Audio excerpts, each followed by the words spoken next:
Synovec Zdena Cháru sa topil v ľadovom kanáli plnom výkalov. Nový čas získal video z bezpečnostnej kamery, ktoré zachytáva priebeh tragédie.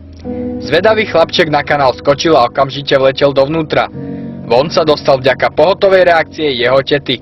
V špinavej vode však bojoval o život približne 10 sekúnd.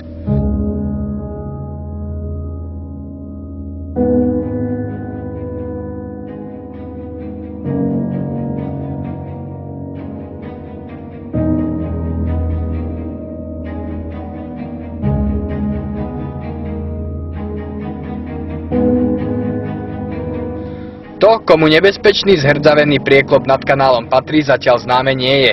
Kompetentní totiž už niekoľko dní nedokážu zistiť majiteľa. Mesto teraz kontroluje všetky kanály. Na osudnom mieste pribudla aj dopravná značka. Tá už teraz Tadeáškovi nepomôže. Stále totiž bere lieky proti infekcii a spamätáva sa zo šoku.